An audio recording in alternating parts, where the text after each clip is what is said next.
So I started wearing hijab when I was between 13 and 14 years old.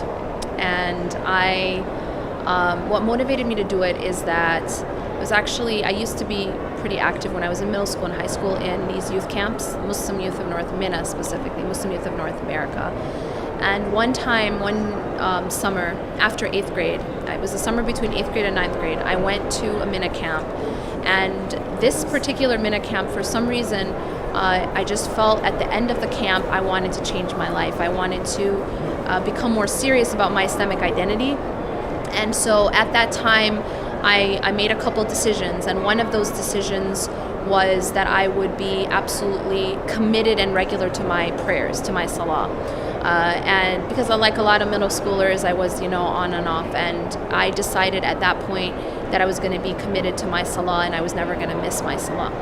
And then it was also at that time that I decided to wear hijab starting before the next school year. So I went into high school wearing hijab. So hijab to me means so many things. It's something that is absolutely a part of my identity now.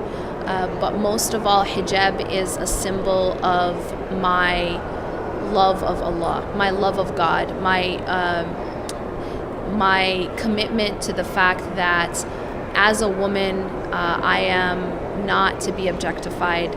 There's so much objectification of women in our society and in ads and in media, and I feel like my hijab is a symbol of empowerment in that it says, it's a symbol for me that represents that I am, what's most important about me is my relationship with my Creator. I'm not to be on display. I'm not a body. I'm not the external, but I am the internal. And it's a decision that I've made to put Allah first, to put my Creator first. And what is beautiful to my Creator is more important to me than what's beautiful to society. From the beginning of my journey with hijab, I feel that I've worn it from the beginning for the reasons that I still wear it today. It was actually a very funny story. When I told my mother when I was like 13, 14 years old, I told her, oh, Mama, I'm gonna start wearing hijab. And her reaction was so funny. I still remember what she said. Her initial reaction was, I'm not forcing you. It was like, we're not forcing you. It was like, yeah, I know, Mama, I want to wear it. So it was just like this further emphasis of the fact that it was my decision. It wasn't anything coming from my society. It wasn't coming from my parents. It wasn't obviously coming from a husband. I was a kid, but it was just something from inside of myself.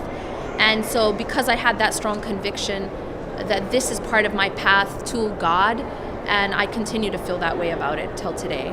I feel very, very blessed in that. I have this belief about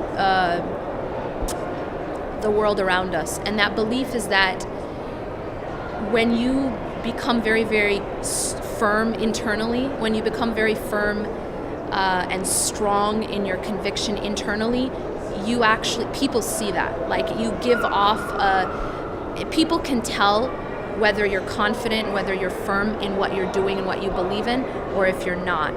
And so I truly believe that what we need to do as women is, and as women and men really, is to be convinced and to have conviction in our faith and in our beliefs. And when we do that, what happens is no matter who it is, human beings have respect for that. There is a respect for a person, even when you agree with them, even if you disagree with them, but you respect their conviction. And so I think that as long as we are a people of conviction and strength, that comes off. And people, no matter who they are, in general, I've found they respect that. They respect a person who stands up for what they believe in and stays firm in it. One of the things I mentioned in the beginning was the salah, and I truly believe that there is a very strong link between our salah, our prayers, and everything else in our life, including hijab, including any other act of devotion. So what my advice would be to people considering putting it on or those considering taking it off is that make your foundation strong with Allah subhanahu wa ta'ala.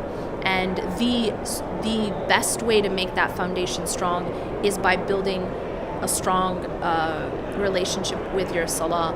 And as long as a person does not compromise in that relationship, specifically the commitment to salah and salah on time, as long as a person stays firm in that, anything else will become easier. And that's a basic that I've learned, and I teach, because either those who are just thinking about putting it on or those thinking about putting it off, taking it off, it's all linked to the salah. I truly believe that. I believe that that hijab is a symptom, in a sense. It's a symptom of our relationship with Allah subhanahu wa ta'ala. In other words, it's a manifestation. And it's one, and let me emphasize, it's one of many manifestations of our relationship with Allah. Because at the end of the day, it's one of many acts of devotion that we do for God. Why do we wear hijab? Because Allah said so. People can give lots of reasons. Yes, I gave the benefits of showing basically making a statement that I'm not objectified. Obviously, that's a benefit. Modesty is a benefit. But what's the actual core reason that we wear hijab? Because Allah said so, and because we are slaves of Allah, and it's part of our sami'na wa ata'na, we hear and we obey. And so, why I'm saying it's a manifestation of our devotion to Allah. And when a person gets to a point where they feel like they want to take it off or they're having trouble with it, I've had people come to me and ask me that question. And what advice do I give? And my advice, honestly, I don't talk about the hijab. I go back to the root. And the root is in the relationship with Allah subhanahu wa ta'ala, specifically in the salah. That if a person can strengthen the relationship with Allah subhanahu wa ta'ala and that bond with Allah through the salah, then it will become easier to wear the hijab and to keep it on. And not just the hijab. Obviously, any act of worship will become easier when our bond with Allah subhanahu wa ta'ala is strong.